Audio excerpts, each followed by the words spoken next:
On that note, we might open it up, team, and thanks. Welcome back again to our Super September series, number 2, in lockdown 6, and hopefully the windows will open in a couple of weeks, fingers crossed.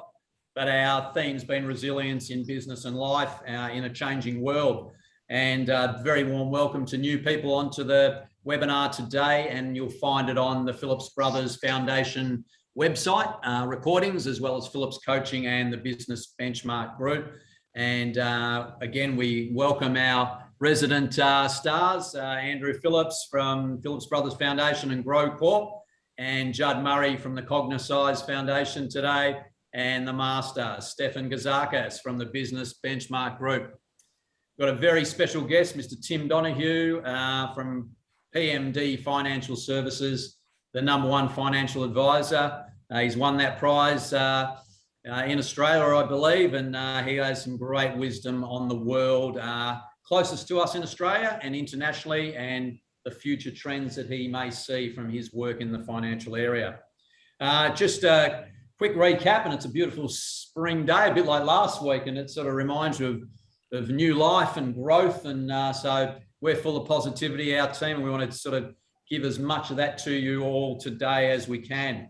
Recapping last week, just remembering our rewords. We had rejuvenate and reboot and refresh and recover, and those sort of words are interesting words where they're pretty positive, but it just gives you that time and space to really relaunch in what you really want to do with your life, and particularly your family and your business on today's seminar. We also had the mastery of goals, having goals first, how you smartly utilize your money, and more importantly, your time, and that customer is king, as we know. So really listening and knowing your customer to sell your niche product. And there was some great stuff by Stefan last week. Also, Andrew touched a bit on business values. What are your base values? How do you run your business? We had professional, ethical, gratitude and respect were our 4 when we ran our Camp Australia business. And pretty much every scenario, every situation that came up, we could, chat through those 4 areas and make sure we tick them off to make a good decision with our business going forward. And then value, as the other word, is value add. How do you keep adding value? How do you keep improving? Or do you just go to work and accept things? How driven, like a high performance athlete, are you to make your business the best it can be? And Andrew did speak a lot about that side of it, and all those building blocks on the way. Resilience was the big topic again with Judd, and those building blocks for him were definitely strength, courage, adaptability, those things we are all feeling in lockdown and through the pandemic. But at the end of the day, it's how do we just keep our belief up, or rediscover our belief, or regenerate that belief to do whatever we want to do in this life, our passion. And once you get that passion and drive there, hopefully your business can start to flourish. Today, we've got Timmy Donoghue, and he's coming in, as I said, from PM Donoghue Financial Services, and he's going to give us a great outlook now on Australia and the world, a bit of his views on that, and how he sees the future panning out from here. So warm welcome to you, Timmy. Thanks very much, Anthony, and great to be with you all again. Just a bit of context. So for the last sort of 33 years this year, I've been in PMD Financial Advisors, and we really have 2 types of clients. We have business owners and people who have had a business and have retired, right? So I guess that we've had a good understanding of what's important for business. I thought for today, for the theme, I'd just try and give you a bit of context around the world from an economic point of view, as sort of part 1, and that's the shorter part. And then part 2, I want to give you, I guess, some share some thoughts I've got around what businesses should be doing right now. And I want to talk about an obvious opportunity, an obvious solution that you all will be aware of, but just talk about some of the really important learnings from an example you'll all very well know, and you may not know it as well as you think you do. So let me just talk about the world right now, and I'm talking about the economics and economics for business owners, right? So we often look at, we oversee around about $8 billion today, and so we're very concerned at any one time where markets are and what's happening in the world. And so on the left-hand side there, no, that's not my trial for lunchtime. That's what everybody's got to have, right? Because it is all about, in the investment world now, it is all about the distribution of the vaccines. It's so very, very important, which we're all aware of, right? And what's interesting about that is that the rate of distribution of vaccines around the world is absolutely unbelievable. And when you've got big places like the USA, 300 million people, 80% of people now vaccinated, Europe, another 1.5 billion, and even through Asia, the Western Asian parts, distribution is working very well. But what's happened is that as a result of the fact that the world sees that vaccinations are going to work, and the world will unfreeze. Like, what we've got to be careful not to do is look at the next month or the next 2 months. We've got to look at the next 3 to 5 years. But we've got a situation right now where asset markets are very hot. And what I mean by that, there's not a quality asset around, whether it be a share, a property, and probably businesses, where values have continued to rocket up. And there's no, and I often say to people, in the 30 odd years I've been in this business dealing with people and money, I often say nothing shocks me. I tell you what shocked me. What shocked me is the recovery in asset values since sort of March last year. Because if for those you know that, in March last year when COVID took hold, the equity markets and asset values went down 35 to 50% quickly, like in 1 month. And we had 160, probably they can't record the number, probably 200 million people unemployed in 1 month, right? And so that was a real incredible inflection point, because we all thought the world was going to be over as we know it. But of course, since then, we're now at a situation whereby, equity markets are at record highs, property markets are at record highs, with one exception. I'll talk about that in a second. But property markets, look at your own residential property, look at sea change properties, tree change properties, industrial and even logistical properties have gone mad. The only property that's struggling right now, of course, really struggling, is small retailers, and that's no big shock. Small retail has been hammered, obviously. Hospitality has been hammered, and obviously travel's been hammered. But and commercial property in the city, my office, I've been in the city for on and off the city over 30 years. I've been there 12 years, of course, and I go to Sydney a bit. Melbourne and Sydney CBD properties are like 70% empty now. And will they fill up again over time? They will fill up. Where they'll fill up, I'm not sure. But other than that property, asset managers have gone mad. Interestingly, the Economist is saying that the world's going to grow by 5% this year. Now, that's a very big number, right? 5%. The long-term average is about 3%. But the thing that's important right now are what I call the provable economic indicators, because everyone's saying, where's the world going in the next 6 months, 12 months? Well, I've got no idea where the world's going in the next 6 to 12 months. If you know anybody that has got that idea, tell them to give me a ring, because no one can predict the short-term future, right? But what's interesting is what we can actually define. And those what I call provable economic indicators are very growing. I mean, unemployment has dropped in every Western community significantly. Trade is up. Demand for minerals is up. And the other very important canary in the coal mine is you look at banks, again, everywhere in the world, banks have got the lowest level of delinquencies. That means banks have got very, very low levels of bad debt, right?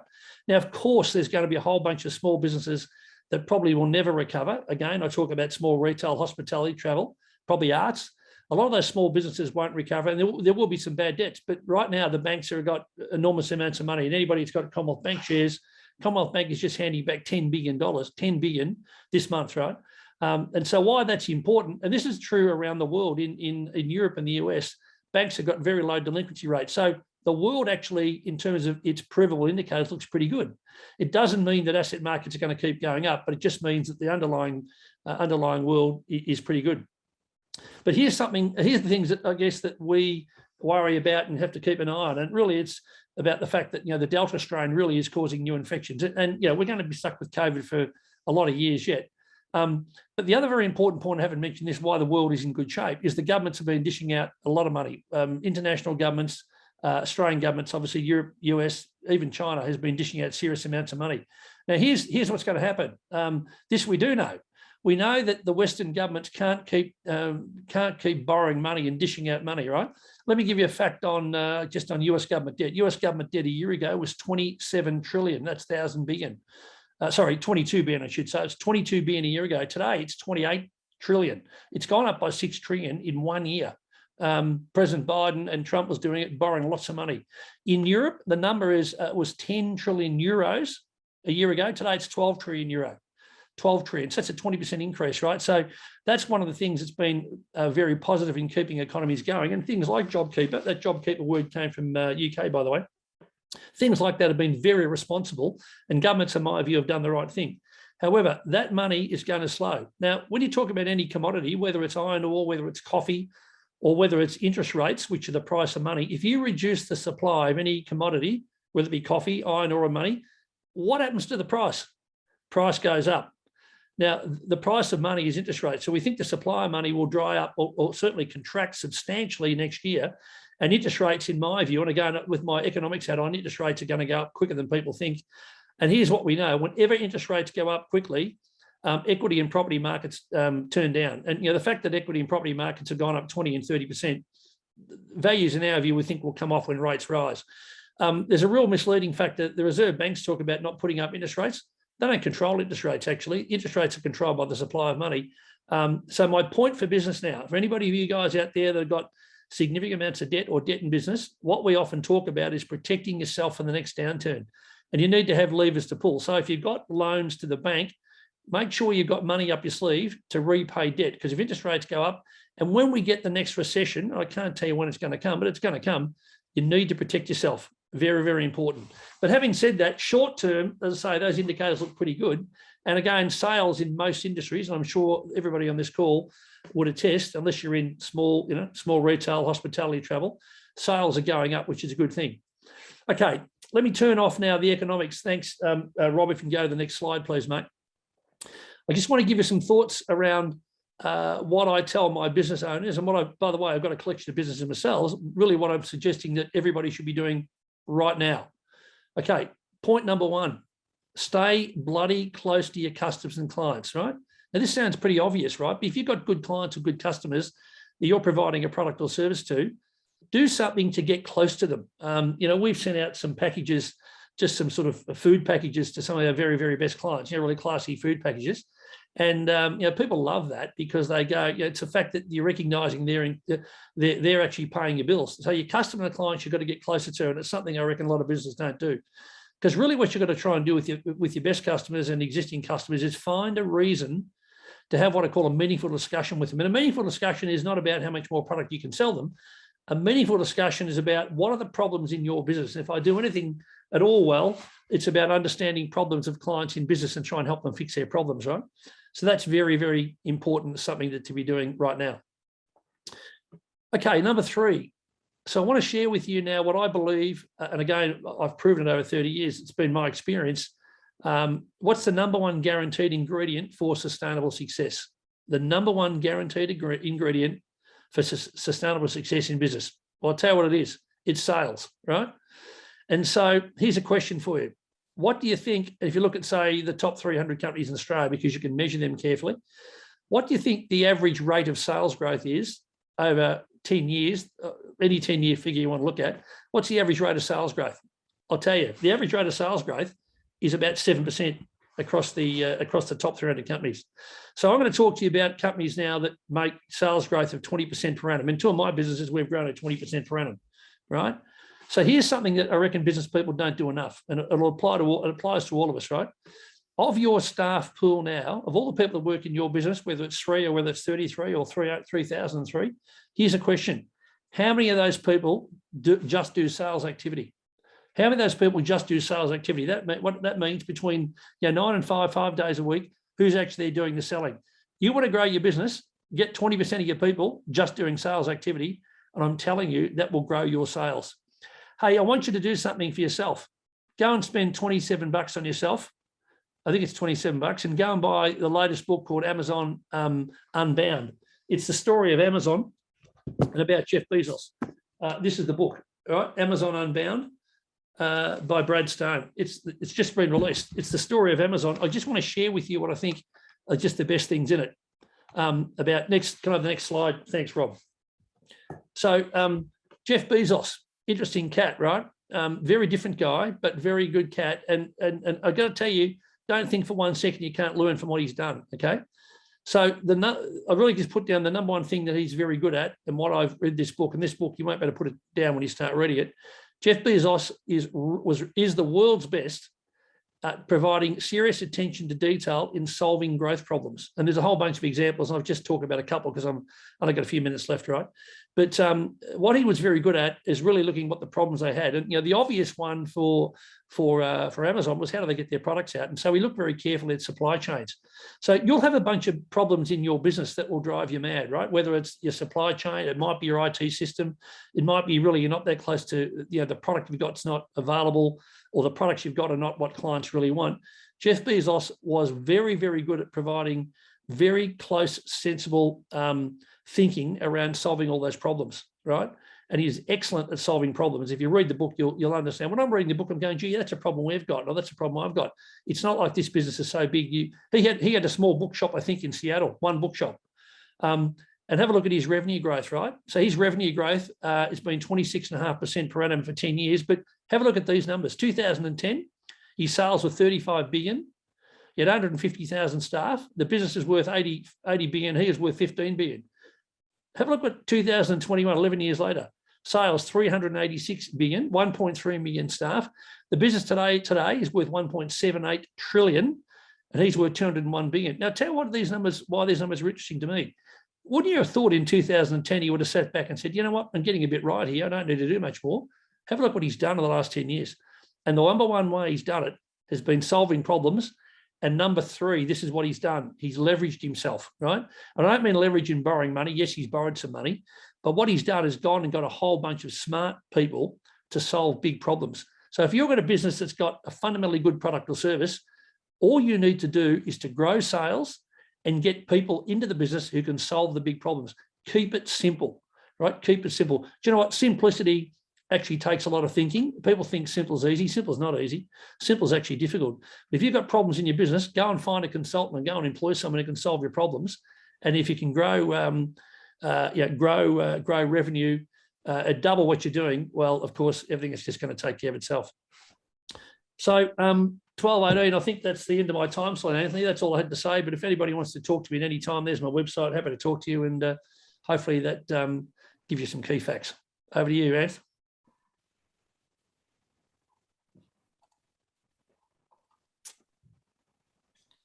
Yeah, thank you, Tim. Fantastic, great enthusiasm, and always a student and educating himself, Tim. Some great tips there. I'm going to go out and buy that book. Always like to read a book that you can learn from.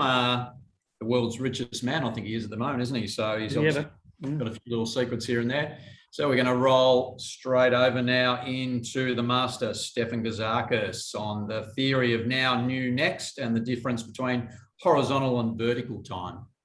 Thanks, Anthony. You make me nervous when you call me a master, mate. I'm just, as I always have been, mate, feet on the ground, and have been always open-minded. And this is a very important sort of lead-in. And thank you, Tim. That was great insight and a beautiful segue into my conversation today. You know, I get often asked as to, why do you do what you do? And you have been doing it since 2005. So when I was involved in turning around our family business in the 90s and early 2000s, and we sold that, and eventually I thought I was ridding myself of a massive problem, and ultimately heading into what I regarded as my real life. And in 2005, I started the business coaching business, and people have asked me, why have you gone about it in such a way where you've built a team, you're building an organisation that manages clients all over Australia and New Zealand, and we're just about to enter the US. And I always ponder on that question and reflect from the perspective of,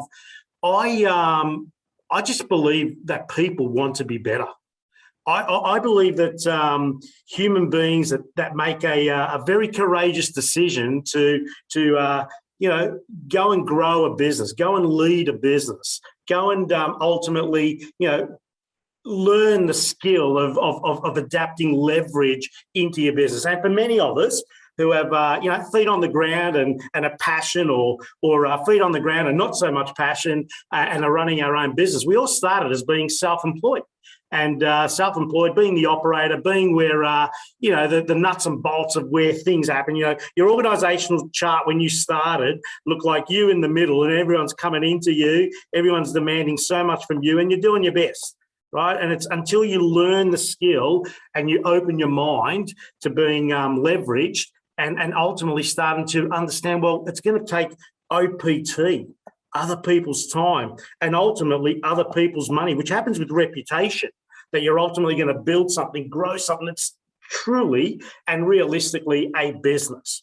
And more importantly, as you go on to becoming the manager, because now you're dealing with more clients, you have potentially more people on your team, you're starting to understand that, you know, people that join your team, yourself as the leader, the owner, you have responsibility. You have decisions that need to be made, strictly speaking, about the people, about the strategy, about how do we actually execute on time and on budget, and how do we ensure we have what is left, otherwise known as juice in the squeeze. How do we ensure we got money, cash, as it relates to what I'm leading here being a business? And therefore, when I get asked, why is it that you do what you do, and have been doing it since 2005 and are actually growing with eating your own cooking being the centerpiece here, a business in business coaching, when everyone else we know that does business coaching is on their own, not really building anything other than driving from client to client and doing their thing.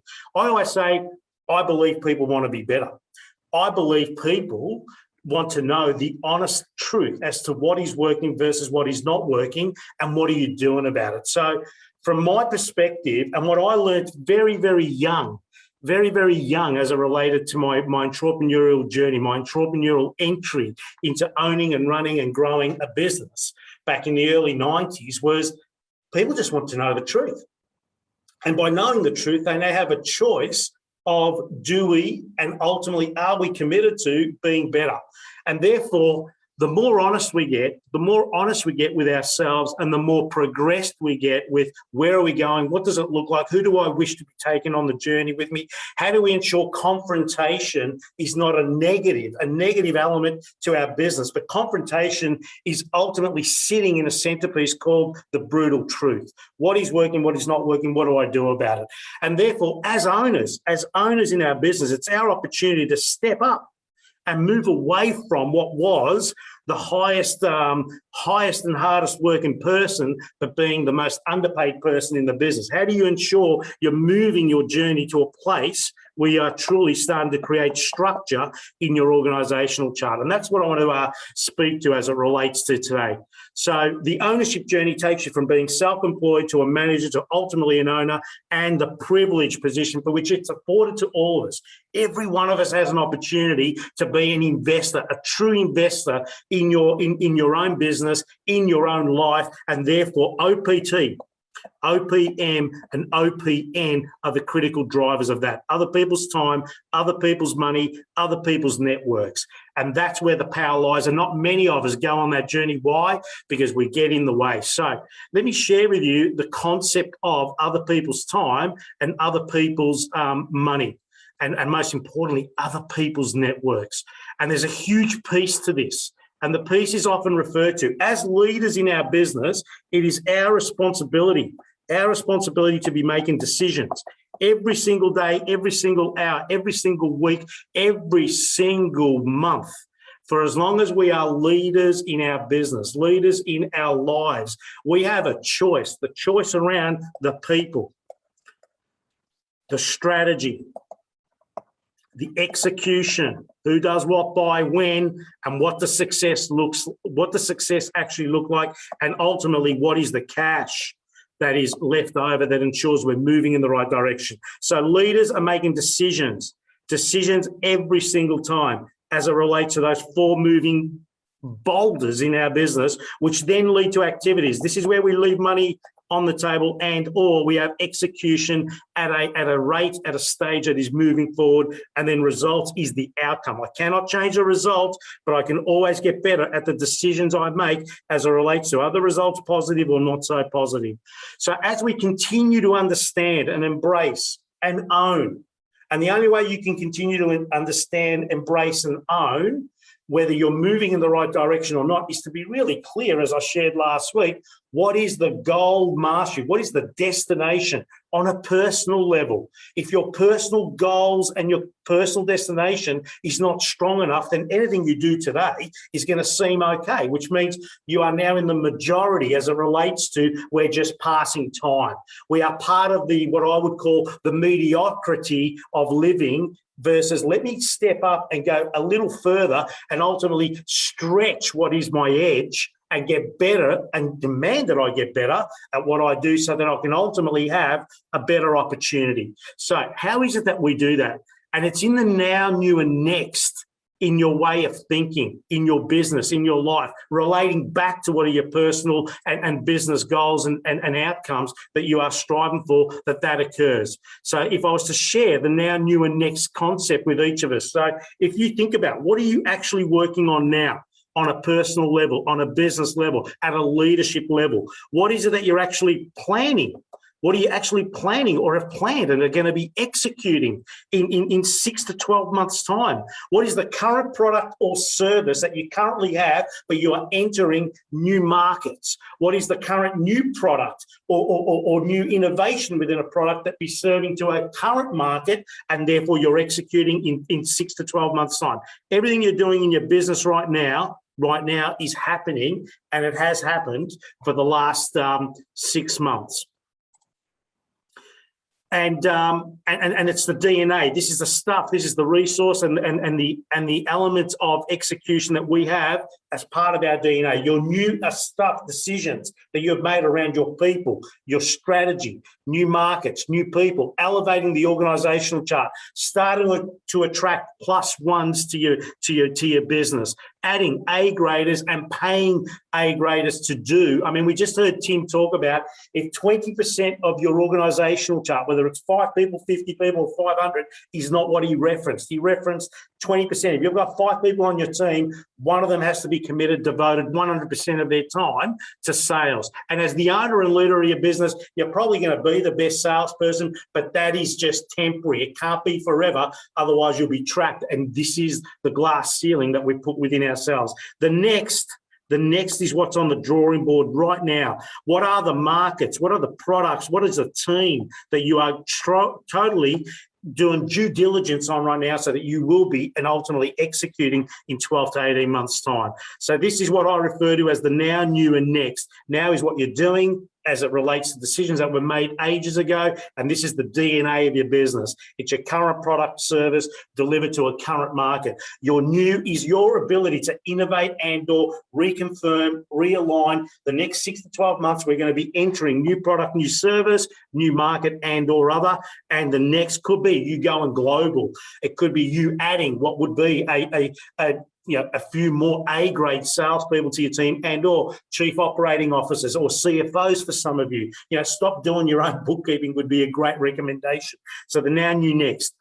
In next week's sharing, I'm going to be talking about the difference between vertical time. Vertical time, just very quickly, is when we're in a state of emergency. Things need to happen now. Vertical time is when we're in a state of emergency and ultimately it is a crisis that we are dealing with. Horizontal time is where you are truly in control of your plan and you're moving with precision towards outcomes, results, all backed in by the decisions that were made by leaders that are truly effective and efficient decision-making and execution, and the results are slowly but surely trending upwards, rightwards. Power to you. Over to you, Anthony. Thanks heaps, Stefan. Some great words of wisdom again there, mate. And we used to have one now, where, how, in our early days, so really openly reflecting on where we were at the present time, where we wanted to go, and then the very, simple, strategic, but priority steps to get there. And it was one we used for many of our conferences just to work through different phases of our business. But we're going to hand over now to Andrew Phillips, and he's going to talk a little bit more on exit and all the things that go to reasons why you would exit, the lead ups and when you get there, and those things maybe beyond in the next couple of sessions too.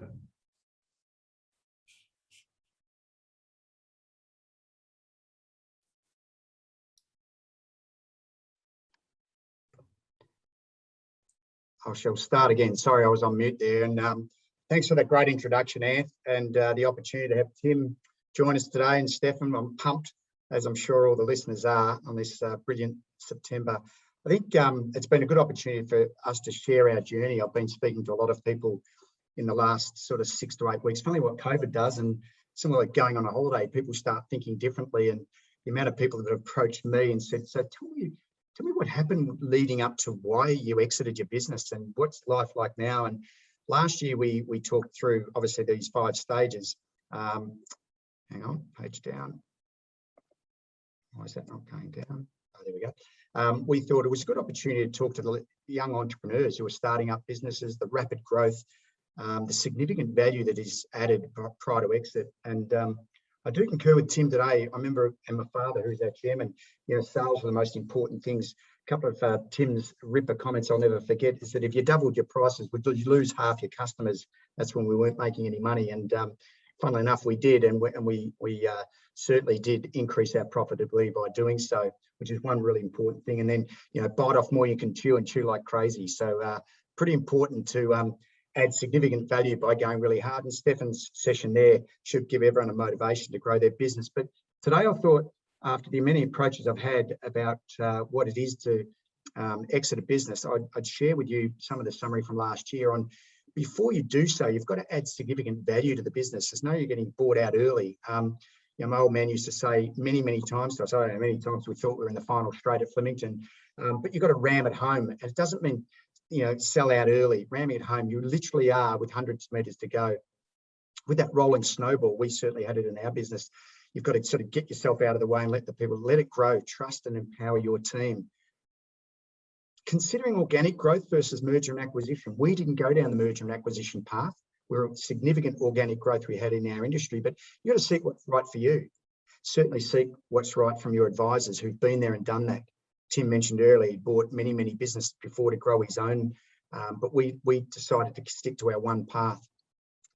The other thing for business owners, protecting and growing wealth and health.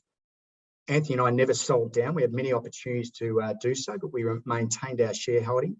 Next one's quite an interesting from one of our board members, John Velmorbiter, who ran a big Italian family business. Was in the sort of $500 million range with many brands like Lavazza, which and he used a different word than one I've used there, but no one mucks with the business. And I'd ask you to consider, is there any toxicity in your business, anything that's bringing you down? Don't let anyone stuff with the business, because the business holds everybody's value. We used to always say to our family team members, this pays for our mortgages, pays for our kids to go to school. So protect and grow the wealth and health of your business and yourself. Anthony and I were looking to extract ourselves over time because we didn't want our entire business to be reliant on us and the value just to be us. So I ask you, is your entire business shareholding and value on you? We chose one to extract ourselves a little bit, but also look at external wealth creation. So if you are building dividends with the business, make sure you're not having 100% of your wealth inside your business. Anthony started our foundation and, we're able to give back through that journey and look at personal balance. We talked about that last week. When things are getting too much, what are you doing for yourself and your family? Maximising value for exit. One of the things you've got to look at is how much is enough? Like, what lifestyle do you and your family want? Have you built financial hygiene within your business? We started building our hygienes once our final CEO got involved 5 years earlier. One was involving PwC from a point of view of auditing our business, making sure that all the increased profitability is there. As you increase your profit, your business is worth much more value. I remember Tim saying to us that you might get 3 or 4 times on a certain profit level, but you'll get 10 to 15 times if you increase your profitability. So where are you at from that? Leadership is significant in being you, listening, learning, driving values, lead with love. Lift your team up. Tim talked about staff and customers today. Make sure you're emanating in this pretty tough period, that strong leadership. And personal, being positive, an energy giver. We talked about this last week, and a couple of the little captions I've got on the side. Whilst it might be really difficult at this stage, never ever giving up. So today, just 2 sessions. I'm going to do 2 sessions on exit. One is preparing for exit, and the other one is actually the campaign. You've added significant value. Are you and your business ready for exit? Some big questions. Be honest. Do you live to work or work to live? I know we didn't live to work, we worked to live. So Anthony and I, we knew what we wanted in our life, and we were sort of at that point in time where we'd done as much as we had. We had a significant business that we wanted to look at doing things outside of it. The other thing is giving yourself the permission. It's every business owner's right. I know we grappled with this decision, giving ourselves that permission to sell it. It's a funny thing, but when it's your baby, can you actually let it go? As I mentioned earlier, is it the right timing from a profitability point of view? Do you know what you're worth? I remember reading, it was a significant moment for us in the Australian Financial Review, a childcare article of a long daycare. We were in outside schoolhouse care, but this article's numbers and what the business sold for was far less than what our numbers were. And I remember speaking to our accountant at the time. I said, are we really worth that much? He said, absolutely. And from that point, I started believing in the level that we were worth and what we could get for our business. And of course, would you sell at 100%, a majority, a minority? If you're staying in the business, for how long, under what conditions? We had a few board members and we didn't see any great success in selling down and listening to other people within their business. Maybe that's what it's like to be, a true entrepreneur. So in the early days, I think, again, this is our consideration for decision-making and experience. Why not sell early? Camp Australia had several approaches over 20 years. Whilst it's flattering and looks attractive, we knew we'd never reached our potential. The numbers weren't good enough. It didn't warrant significant return in blue sky. Remember, we got a significant value over 10 times multiple for our business in the end. And we would not be selling from a position of strength. This is really important. Don't sell from a position of weakness. Don't be taken out early just because the numbers look good. I'll tell you what, after tax and a few other personal debts you've got to pay off, there's not a lot left. So resist this temptation. So why sell now? What are your drivers? I mean, we had favourable tailwinds. We had 10 years of 20% annual growth. What's your growth like? In our game, there was double income parents, population growth, mortgage rates were low. We had government support. As I said, sell from a position of strength. In our bell curve we had a lot of competitors coming into our market. We'd had pretty much 10 or 15 years of order taking, and then it was just flooded with competitors. So was it the right time? We weren't actively working in our business anymore. We'd actually come to a point where we're on the board, we're ambassadors, but we weren't working there every day, waking up in the morning. And I ask you to do the same. If you're waking up every morning and driving into your office with that great passion, that's a big question to ask. We were in there for 30 years. We were in a tough and risky business. We had the most precious asset of families, the children. So, it was pretty important to us. The financial hygiene, as I said earlier, 5 years in advance, we set this up. Have you done that? You want to be beyond reproach when people are looking at you buying your business. They don't want to be able to get in there and eat up parts of it and decrease your wealth significantly by that.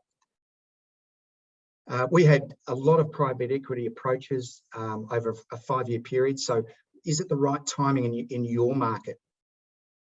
And we saw others selling in our industry. So we thought, we don't want to be the last baby standing here. So we had an 8.5-year plan, 10-year plan. We were 8.5 years into it. So we're really ready for that double bounce. And finally today, before finishing and handing on to Judd, we felt the sales process was, 2 stages. So, you've got to hold on for the ride. Preparation phase and the campaign phase. Preparing to sell. Now, a lot of people ask me this, and these are just Anthony or my personal experiences, certainly Anthony as well. Advice to founders: believe in and trust yourself and your family. Where are you at personally and financially? Begin with the end in mind. What time frame are you wanting to sell in? Ensure an alignment with all shareholders. There's no use going through this process and then I don't know how many shareholders you might have in your business. Anthony and I only had ourselves, so you've got to have alignment. No use going through this process and having an indecision with the team. Build hygiene, we've talked about that. Ensure accounting of the business is beyond reproach. Be an upward trajectory in your industry cycle. Know your position in the marketplace and engage external providers and sell it hard without compromise. It's very hard for you to know your own wealth and own value trying to look at it yourselves. And so what steps now? What would you be considering now if you were looking to exit? You've added significant value. What types of sales? Is it a trail sale, 100% merger, management buyout, private equity? Choose who to sell with. We had a tender process, which we ended up choosing Goldman Sachs to sell our business. Create competition. Nothing like an auction to have at least 2 or more buyers for the business. How do you value the business? Is it a multiple of profit? Others obviously use accountants. It's not just your value, but what value are you going to add to the purchaser's business? Again, using external people to help you with that. Sharpen your profit focus and normalise EBIT. I mean, if you've got to stay in the business for another 12 months to make sure that that profitability is going up, do so. And obviously communication. It's at the right time, communicating to your senior leader team or any other valuable members in the executive. It's critical. So thanks, Anth, for that first session. I hope that's helped people that might be considering adding value and exiting. And next week, we'll go on to the next part of the campaign. That was great, Andrew. A couple of old chestnuts there, working to live, not living to work. Yeah, that was a tough one, letting go of the baby. And it is a story. I'm not sure if we told it last year, but I think in the lawyer's office the night we were selling, and it was 4 a.m. in the morning by the time they all agreed. And Andrew, I've never seen him write so fast in my life, you know, around all the pages. And I just sat there and I just almost crying. I just couldn't believe I was giving away the baby, like the one that we created. And yeah, it was a lot of emotion, a lot of heart.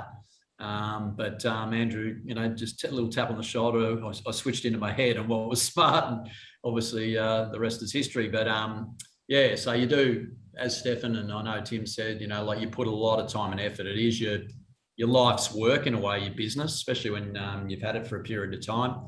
And you know, some really good insights. It's just so, you know, we didn't know anything about that. We never probably even planned to exit, but it was funny because Andrew, Liz and I in particular, like it was almost it just dawned on us. You know, I think we're at the end. That's it. We want to move on and do something else. And I think within a month, a few weeks, we all decided, and what, 100% outlet? Yep, 100%. It wasn't even, you know, a merger or acquisitions or, you know, anything like that, or stay in the business and get paid. We were just totally the levers and the timing, the alignment of everything that was going on in that industry just led us to that decision, which, you know, was divine timing for us in the end. But another divine character coming up is Mr. Judd Murray. So we'll hand straight over to you, Judd.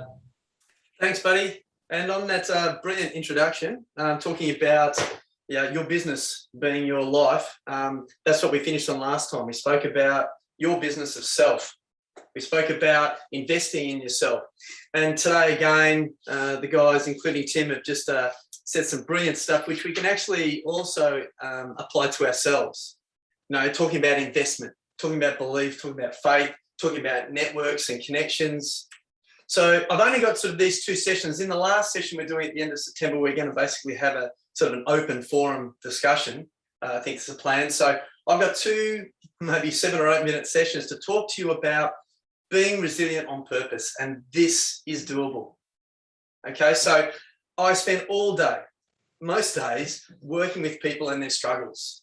And I do it, and I've done it for over 30 years because that's so rewarding. I love it because there's actually an answer to the problems. I'm not just there listening to problems and then sort of asking people to come up with their own diagnoses of their problems that never get anywhere. I'm literally being part of a situation which actually improves, enables, and strengthens people's and their opportunities. And I love it. And I'm going to do it with you right now. So I'm going to talk to you really quickly about resilience, which is faith in self, how to get that.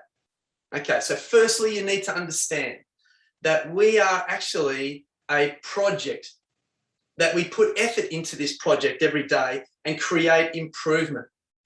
So by putting effort into your life, by breaking things down into your, I suppose, your raw materials, your strategies, your skills, your assets, and then working on each one of those to help prevent disappointment, prevent frustration, guilt, to help ensure that you get that improvement, that gives you that confidence, that gives you the ability to invest in yourself and then to grow. Then when a challenge comes to you, you face a wall of doubt, of worry, of difficulty, of stress, you apply this investment, this experience, this confidence in your ability to bend and morph and overcome, and then you attack. And just like the business sector, the business of self is the same. Through these repeated exposures to stress, applying, learning, overcoming, you build confidence and resilience. So understanding how the mind works, for example. Now, I look at a triangle. At the top of the triangle sits thought. Thought is our number one asset. Number two is behavior, what we do with that thought. Cognercise, the program that I run, is all about thinking, doing all the time. The third part to our mental conversation, to ourself, is thinking, behavior, and emotions. Now, the trouble is, a lot of the people that I work with, they come to me with emotions at number one. The triangle spun and emotions are everything. I want to be happy. I don't want to be upset. Yeah, all about the way they feel, which we're encouraged to do all the time, which I understand. But it's really not so much about feeling, it's about thinking. Feeling is a symptom. It's a result of thought and action.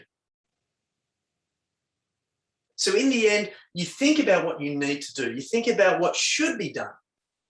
You organise and activate pathways of behaviour to get the outcome that you desire, and the emotions will follow. So often when I first see a client, I have to try and sort of physically spin that triangle back around again and get them to stop being so emotional all the time, because an emotional person is not resilient. An emotional person is not predictable or confident, because in the end, emotion, as I said, is subjective, and it's also a symptom of, it's a reaction to, and you can't lead with emotion. So it's really important to understand that. The second thing I often talk to people about is this concept of past, now, and future. Most people I speak to look at the past and the future and spend roughly 45, 50% of their time in both, leaving very little time for now. But now is when we get things done. Now is where I live. When I'm working with you, it's now. Not in your past and not in your future. The past is a great place to learn. It's where we get our experience that we then translate into understanding, then we apply towards our goals or help set our goals. So the future is important for goal setting. That carrot that draws us forwards, that motivation. It helps us with our alignment, our focus, our perspective. But the now is where we do things. So the thing I focus on with all clients is embrace the moment. This is your opportunity. The way we breathe, the way we stand, the way I talk to you, the way I listen. This is what creates stability and resilience into the future.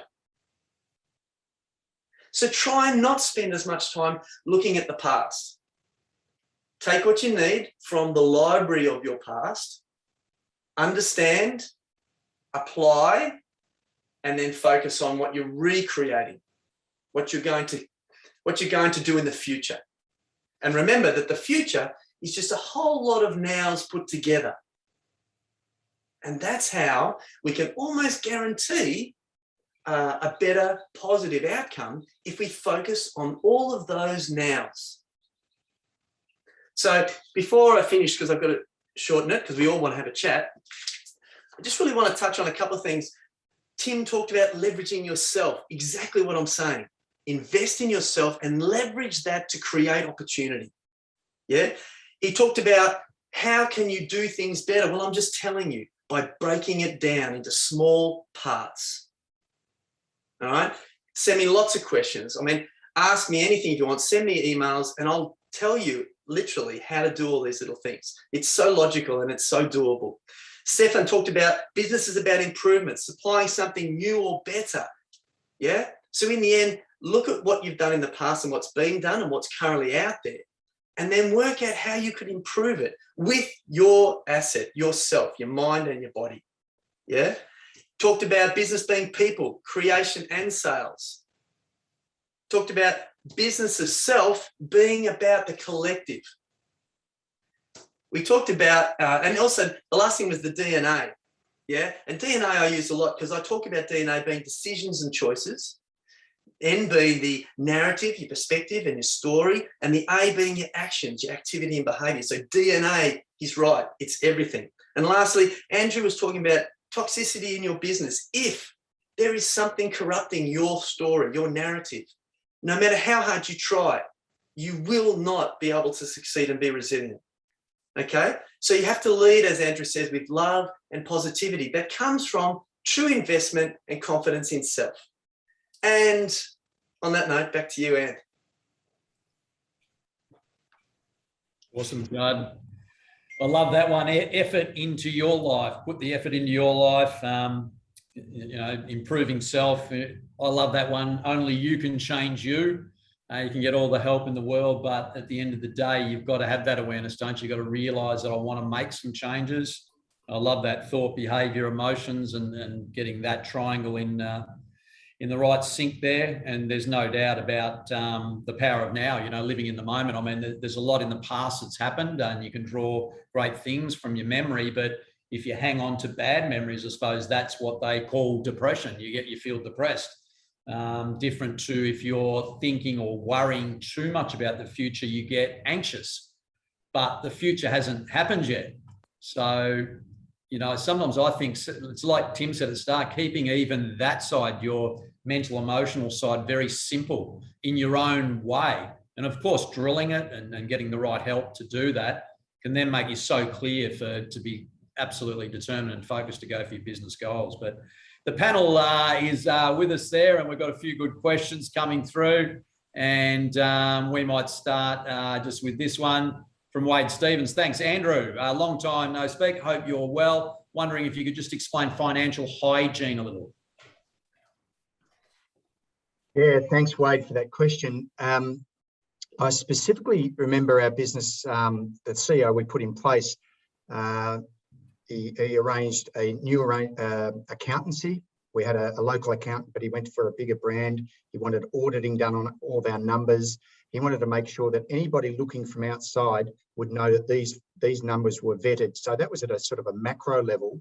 But at a micro level, if you're running a small business, the financial hygienes I talk about are more specific to you as a family member, using your business as an ATM, for instance, taking holidays, buying personally stuff for yourself and trying to run it through the business. And there are certain things we all know that we do, but as the business gets bigger and bigger, you've got to make sure that there's no room for anyone to chip away at that. So I'd say that's the main thing is don't use your business as an ATM. Separate your salary and your dividends, what you take home to your family, as yours from the business, and leave the business pure to its operating. So, income, expenditures, profit, you just can't merge the two. We know we all did it as small business owners, and it was a way to pay less tax and all those sorts of things. But I would implore everybody that's growing their business rapidly and looking towards an exit where somebody external is going to look at it, make sure that you're not using your business as an ATM.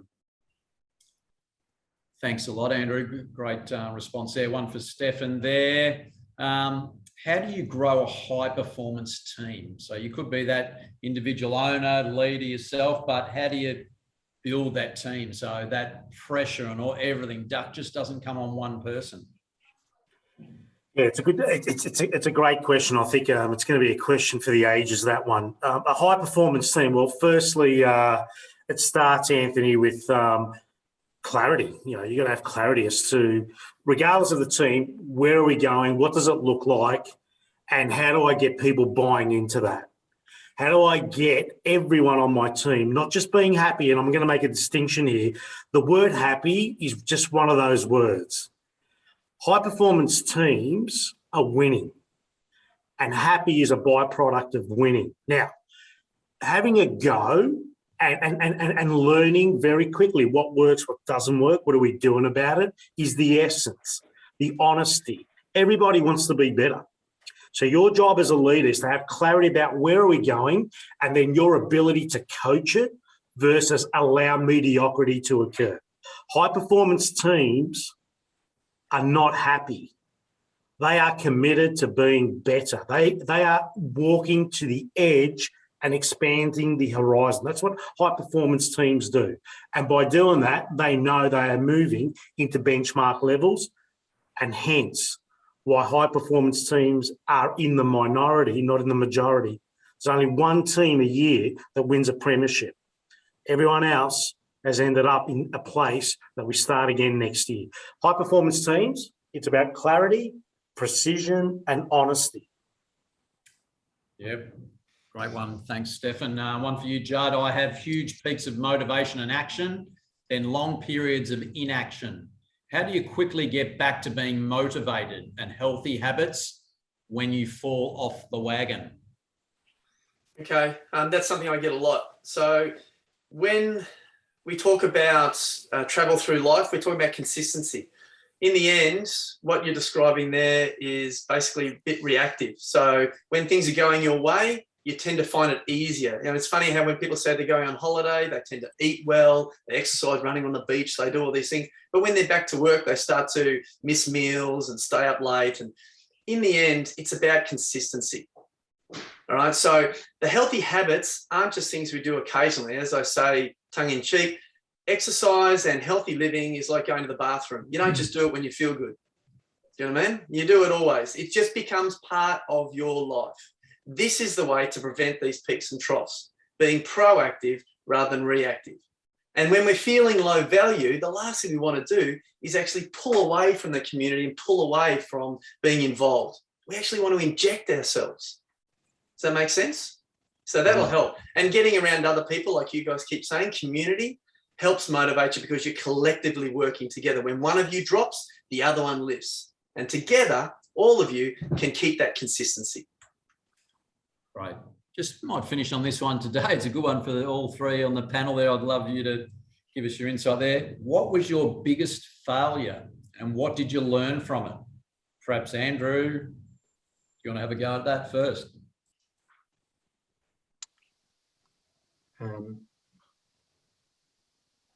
Thanks, Anth. Yeah, I will take notice on that one and have a deep think while I'm. I was just going to add to Stefan's point earlier, which, you know, I do think in building our senior management team, we had to recognise our skill sets. There was one question I saw in the chat about how do you empower? How do you let go? Look, it's like, you know, watching your young child first walk across the road on their own, and you think they're never going to be able to walk across the road. Like but eventually, you know, they do, and then obviously drive a car, etc. I think the preparedness for us to say we weren't the best people to run the business, built new CFOs, CEOs, etc. You have to just let go and find what you need. Be uncompromising, unwavering. But I also add one area, if I were to go back, the joyfulness and connection with people. I think we need to think of the new wave of running business. So I agree with Stefan. It's not about happy chappies. You know, it's tough and it's hard, but we've got to remain connected to these things: connection with the people and the joyfulness in the business.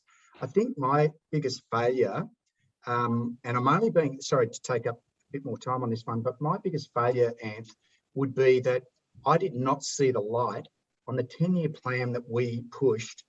I did not see the light for my human well-being and my family, and the people have often asked me about our BHAG growth. Like, yeah, but how did you do that?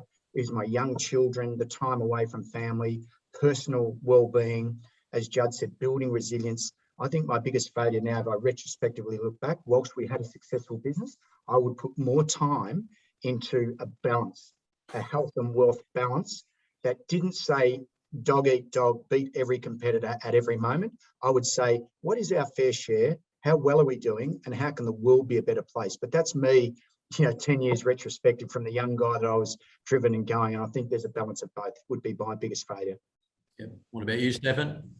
Oh, very, very much, again, learning where to let go. And I guess just in a nutshell, my greatest failure, and occasionally it still shows up, is just letting go, empowering others, do it sooner.